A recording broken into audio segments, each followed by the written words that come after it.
man, when they thought it was finna end. Thank y'all for riding with me. Well, you know you forever locked in with your boy, Stories with V. At this time, family, y'all know what I need y'all to do for us, man. Hit that like button, hit that share button, smash that subscribe button, y'all. We on that road to 100K. If you new to the platform, welcome to the family, man. Kick back, relax. I got the rest of the show from here. AV Mob, let's get him, let's get him, let's get him. Let's go. We back at him again, man. Kicking it off from the top, story number 1. And this one right here is when you judge a book by its cover. So boom. Growing up around the way, like I tell you, man, when you growing up in the ghetto, when you growing up in the hood, you are going to run across so many different type of characters, man. It'll blow your mind. So, boom. We got this Sale, a.k.a. an addict, growing up around the way. His nickname used to be Wiggs. Now, his name was Wiggs because he would literally, you could catch this man any day of the week. One day, he might be walking down the street, baggy shirt, baggy sweatpants, and a regular pair of shoes on. You might see him later on that day. He might have a full-blown wig on, a dress, and a pair of heels that'll, like, blow your mind. So, boom. Dudes around the way out of his era, they used to nickname him Wiz because he would do things like that. So, boom. He would come around the way. Now, he was a well-known hitter, though, but he had a vicious habit. So, boom. He do what he do around the way. Everybody know him for real, but he real violent when he need to. Or if that monkey on his back. Because, like I tell you, when you dealing with that addiction, man, you're not thinking on a level mindset. You're not thinking with a clear mind. So, if you don't have that blast and somebody got it and you want it, I'm talking about the things that you done seen people do, man. It'll be out of this world. So, boom, we got another addict living around the way named Big Steve. Now, Big Steve, he like a hit and miss type guy. He really new to the addict game for real. So he still had a job. He was still, still kind of clean. He had himself together. He hasn't made it to the point to where as though he living on the street to where as though a dude like Wiggs is. But now Big Steve got a nephew, cousin. I can't remember exactly what it was. He got somebody, though, that's staying with him during this time. Now, he's also an addict. He mess around. He's coming outside, but he not from my city, so he don't really know how to move or conduct himself. So he already know, man, this one of them cities, if I get caught slipping, niggas will bust my ass. So he more so staying out the way. And when he go cop, he'll let Big Steve go cop because Steve well known around there. And then when Steve get back, they'll go ahead and get blasted. But this day right here, like I told you, Big Steve had to shoot the work. Bang. Steve wake up for real. He leave him a little something. Big Steve get up out of there. Now, the nephew say shit. He wake up. He go ahead and get his morning blast up in him. Boom. Once he get busted, eat, watch a little TV, he ends up nodding off. Now, when he wake back up, of course, first thing on his mind, I got to get back right. But now he like, shit, my cousin don't get off till probably like 8 o'clock. It's probably like 3 o'clock right now. So he like, man, I got 5 hours to wait till I can get high again. Fuck no. So he like, shit, he gonna have to man up, put his big boy shoes on and go ahead outside. He say, all right, man, fuck it. He go ahead and get dressed. Before he do this, though, he called Big Steve. Big Steve say, listen, man, just go around the corner, go on such and such a block, tell him you try and get such and such, and see if such and such right there. So Big Steve pointed him in the right direction and told him what to do. Whole time the little dude, he's so gone in the mind, he goes around there. He go around there, he cop. He only probably got like $20, so he do some shit like say if he can get 3 for 20. Whole time dude around the way, bless him. He go in and score, come back in the house, put it up in him. Boom. He puts 2 in him. He got 1 to save. He do his regular scheduled program. He go in and watch TV. Now, he was like a squatter, so he doesn't have a day-to-day routine. Literally, the only thing that he doing is get busted, sit in the house, watch TV, eat, might walk around, wait for Big Steve. Unless Big Steve there and they moving around the city, he more so a squatter. He just staying in Big Steve's house. He hasn't grown into his own yet, the way as though he coming outside. He done made his own friends. His only friend is his cousin or his uncle, whoever it was to him. So, boom, he go in and get back. He do that. So now he only got 1 pill left. About an hour and a half later, he put that other pill up in him. Boom. Once that's gone, he trying to go again. So now he like, man, fuck that. I know I can't call my cousin, and I ain't got no more money. On the humble, he like, shit, I'm ready to go get a cigarette. He walks out front for real. He walks to the bottom of the block, going to the corner store where he get him a little fug. So now, when he get right there, he spot Wiggs. But this day, Wiggs got on his costume. He got the little dress, he got the heels, and he's skinny like a little toothpick for real. So now, boom, I'm guessing in Steve's little cousin here, or his little nephew mine, he spot what's going on. He just sitting right there at the corner store right there smoking a cigarette. He watched the whole play. Now, Wiggs, he well known and he get a couple of dollars because he shake and move. He really be making some shit happen. Whole time Wiggs come up the block, he go holler at the dude that's right there hitting. Boom, he cop. But Steve nephew watch Wiggs cop. He see the dude hand him like 10 joints. So he like, shit, his little high radar start going off. He like, oh shit, I gotta get that. But in his mind, he thinking it's a woman. So he already on some clown shit for like, man, I'm ready to go take that from them. But that monkey on his back. So he like, shit, boom. He start walking down the street smoking a cigarette. Now, Wiggs is on this side of the street. The little dude is on this side walking down, but he watching Wiggs. Whole time Wiggs go down, he banging right into the alley. Whole time Big Steve nephew like, shit, got his ass right here. He takes off running across the street. Soon as he gets into the alley, he see Wiggs had like a little bag. You know motherfuckers that get high, they be having just carrying little random shit with him. He had a bag of brum, a goddamn rape, just some wild shit. He sits his bag down, ready to get himself situated. Whole time Steve, little nephew or whatever, he tries to throw him in the L. When he do it, he throw him in the L. He don't put as much force because again, he thinking it's a woman. Man, whole time Wiggs spin around. When he spin around, he headbutt him. Man, the fuck you doing? Whole time Wiggs catch him.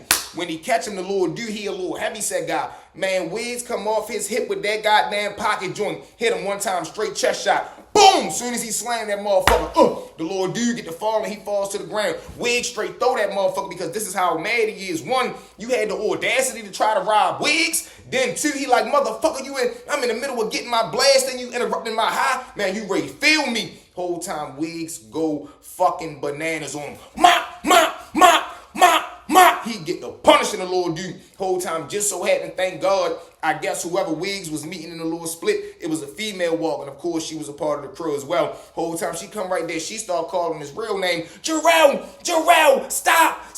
Whole time I guess he snapped out of that shit for real. He like, man, come the fuck on. He go ahead, stand over the dude. He go ahead, walk off, grab his little bag, his little broom, whatever he grabbed. They get up out of there. But wicked and wild shit, man, when you living and playing in that jungle. Now, whole time, Steve, little cousin and nephew, he don't get found for about 45 minutes. Some little dude just walking through the alley, I guess on their way home from wherever they coming from. One of the little dudes see him knocked out. They straight grab a water bottle, pour the water on him. Boom, just some regular little hood shit for real. Wakes him up. Man, I'm talking about he got the lump, boiled egg, eye lump on his little head. He go back home. Whole time when Big Steve get home, the fellas around the way tell yo what happened. He goes, oh man, you done lost your fucking mind. Man, don't ever do no shit like that. Man, you could have got your motherfucking head bust out here. But this is what it's like, man, living in that Baltimore City jungle, man. You see so many different characters and man, it's like the Baltimore Zoo, man. You heard me, salute to the home team. With that being said, family, story number two. Now, story number two, man, living in that Baltimore City jungle. Now, like I tell you, a lot of characters, man. You got hustlers, robbers, scammers, dealers, but you got these guys that want to play when it comes to the scamming game, right? These guys will make you want to throw them halfway down the block because they playing with your livelihood. Even though you be needing their services for real, either you trying to take a little shortcut in life or you done fell on a little hard time. We done all been there. So now these guys will promote shit like, man, half off on your rent, half off on BG&E. I can get you approved in this, that, and the third. They promoting all this propaganda and shit, right? So boom. Got a little dude, well-known little guy in the city, but it get to a point to where as though everybody, I think we can all agree as a city, we felt as though Shorty was wigged out. He was losing his goddamn marbles. He was going on the internet doing wicked and wild shit. So now, whole time, a lot of shit is starting to catch up with him because he was doing the little apartment provers and shit. Whole time, he's on live talking with somebody. Boom. One of the guys boom. It's a dude who trying to get the apartment prover shit, but what he's doing is he paying the scammer guy to take half off of his rent. So let's say he paid this guy for 3 months rent. Whole time the scammer dude, he never paid none of the rent. So now what that does is leave the people who own the apartment, that put them 3 months behind rent now. Now what's going on is, I don't know how they wasn't catching the yellow notes on the door, whatever the case may be, unless they already was backed up. So they already possibly was getting yellow notes. But you can't really get put out, I guess, until you 3 months behind, 4 months behind. So they must have been only 2 months behind. This is why they paying him to catch up on a 3-piece. Whole time, by the time everything come back, now they like 6 months in the hole. And now the sticky note is on the door saying, man, they got 30 days of they shit going out on the front lawn. So whole time the guy calling the scammer dude, he not answering the phone, but he's still ripping and running through the city, spending all these people money because he might take your money, right? So now you paying for something. He'll pay for somebody who already gave him money. He'll pay for what they had. So it's always like he only taking care of one person. Take your money, pay this person. Take your money, pay that person. But now the two people who just paid you, they waiting for their shit to be halved off and it's never coming. So now the little dude like, man, what the fuck he called him? He ain't answering the phone. He catch him on live with another guy. He jump in. He like, man, where the fuck you at? Whole time they get into it, he like, man, don't get on here trying to show off, man. I'm doing you and your brother a favor. Whole time you already get put the fuck out. Now, the audacity of you playing with another man when I don't give a fuck what my situations was. I paid you to do this. Motherfucker, you ain't did nothing and you got my money and you running around posting my money, flashing my money, and you ducking my call. Stop playing with me for a nigga hurt you, yo. Whole time he, what man, ain't nobody gonna do, where you at? The little dude tell him we'll block you, and he like, shit, I'm on my way right there. He like, all right, that's a bet. They hang up the phone. So boom, when he hang up the phone for real, now the little dude like, man, I know this nigga ain't ready to come right here, but I promise you, man, the next time that nigga post that he out somewhere, I'm gonna punish him, because whole time the little dude was smart enough, he got his ass out the city, so he ain't staying in the city, he's staying like 30, 35, 40 minutes on the outskirts for real. So boom, now about a week later, it's a well-known block going on. It's the summertime. It's a well-known block having a big-ass cookout for real. And everybody gonna be there. This block right here is one of the biggest blocks in the city. Salute to the, you know what I'm saying? So boom, whole time he like, all right, that's a bet. Everybody know that everybody gonna be there. So the dude who waiting to catch him, he like, shit, I'm going down there, and I know his ass gonna be down there. And I know he's so loose, or he gonna be so busted, he gonna make a post just as he suspected. Late that night, whole time when the cookout, you know, you get kicking for real, the sun go down, that motherfucker on tilt, everybody out there is lit. Little dude make a video for real, flashing everybody money. Whole time the guy that he owed the money to, he already parked down there on the block in covert. Man, he jump out, spot him. I lie to y'all not, yo. When the dude jump out the car, he see the scammer guy, he say, bitch, I got you. Whole time the scammer look, man, his eyes went from like, you know how when you try to be fake drunk, he fake drunk. When he hear him, and when he turn and he see who it is, man, his eyes got big as goddamn bowling balls. He takes off running.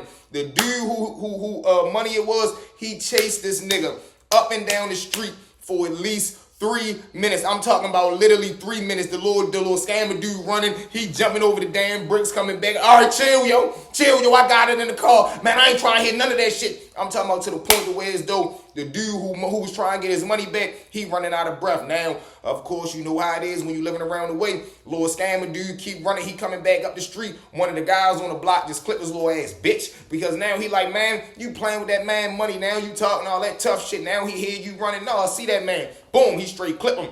Whole time the guy who was trying to get his money, he get right there, stand over him, man. You can tell by the way he grabbed him. He grabbed him right here on the chest. Man, he punished that kid. I'm talking about, man, he punished this dude for probably like 2 minutes straight. Now, that might not sound like a long time, but when you putting in that work, that's a long ass time, man. He leaned right there. The little dude probably had like, let's just say $3,000 in his pocket. Then probably had like more than that because he had the little PNC shits for real. So he take that out of his pocket. What the fuck is wrong with you? Whole time he dip off, jump in the car, skirt, that's out of there. But y'all know the motto, man. Wicked and wild situations when you growing up in that Baltimore City jungle, man, and you playing these games. You playing with a man's livelihood and the audacity of you to try to disrespect me and play with me. But that wasn't the only time somebody had caught up with him. We might have a whole series on how scammers get caught and busted from all around the world. But y'all know the motto, man. With that being said, family, story number 3. Now, story number 3, man, another wicked and wild situation. And this one right here is when dudes talk too much, Mr. Gossip. So we got a little dude around the way. He love to stir up controversy. He love to be an instigator. So boom, a well-known, a made man passed away from around the way. And who did it to him was a mystery. Nobody really knew. Here come him, Mr. Talk a Lot. He going around different neighborhoods, different blocks. He putting a bad bone on a whole nother man that had nothing to do with the situation. So whole time one day he come around the block, he tell a well-known OG. So the OG like, what? How the fuck you know he did that? He like, man, I'm telling you, I knew somebody that was right there with him. So the OG happened to know the dude who he's saying who he putting these allegations on. He jumped on the phone, called the little dude, tell him pull right there. Now, the guy that's going around spreading these gossips, he's only talking to the OG because he came right there to school some work from. So the OG like, shit, man, sit on the step real quick. My plug rate come right here. I got you. He like, all right, that's a bad big homie. He's sitting right there on the step. Whole time the OG already got the work put up in the car. He just waiting for his little man to get right there. Who the talking guy is putting the bad bone on. Boom. The little dude get right there for real. He jump out the car. He like, shit, what's going on? Whole time he tell him what the situation is. He like, what? Who the fuck said that? Now, when he hear that, the dude who always gossiping, he right there sitting on the step smoking a blunt. When he see the other guy get right there who he's putting the bad bone on and he see that motherfucking fire in his eyes, he like, what? Who the fuck said I did that? Whole time the little dude try to get up acting like he going to the car. The OG say, no, come right here, dummy. Come right here. He like, no, I got it, man. Come the fuck right here. Little dude walk over there. The guy who He put the bad bone on. He like, man, what the fuck you said I did, man? You been going around said I did something to bro. Because that was actually one of his homeboys. He like, yo, what the fuck you going around putting a bad bone on my name? You know what I'm saying? I did that to bro. The little dude like, man, I ain't say none of that. I was saying I heard that. The OG like, man, bitch, you ain't say you heard. You said that man did that. Whole time the little dude who the bad bone is on, he straight blank. He click, he just grabbed him. But he pulled that bitch off his head. Mop. I'm talking about worse the nigga to the ground, get the overworking him. Bitch, you done lost your fucking mind. But you gotta feel him because he like, man, nigga could have tapped my head about that. Me, somebody just having that bone on my name, and I know I ain't had nothing to do with that shit, and you running around gossiping on me like that, man. Nigga could have took that serious and came and seen me about that, and I had nothing to do with it. But these are the dangerous games when a motherfucker, one, want to talk like you gossiping and shit and you lying. Then two, the consequences that come with playing this dirty, treacherous game, living in the jungle, man. But y'all know the motto, man. Wicked and wild what? Situations. Of course, the little dude, he got up out of there for real. The OG, you know, he kind of talked to the other made men throughout the city trying to clear up that like, hell no, sure, ain't had nothing to do with that dummy. No, ain't no facts on that. But the little dude who was gossiping for real, once he got back up, he jumped in his car. That's fucked up, dummy. So now niggas setting niggas up. All right, that's a bet. Whole time the OG was ready to work out on him, but he hurry up, get up out of there, jump in his car. Of course, he in hide and ducked off somewhere now because you want to run around putting bad bone on made men. Yo, you can't do that. But with that being said, family, thank y'all for riding with me. Well, you know you found a lot. Then with your boy, Stories with V. At this time, family, y'all know what I need y'all to do, man. Like, share, comment, and I repeat, smash that subscribe button, y'all. 100K subscribers, here we come. Share the live, share the video, share the platform, like the video, drop us a comment, smash the subscribe button, man. 2025, the V-Mob is here, and we ain't going nowhere, man. I love y'all with everything. Give me a V-Mob. Let's get them. Let's go.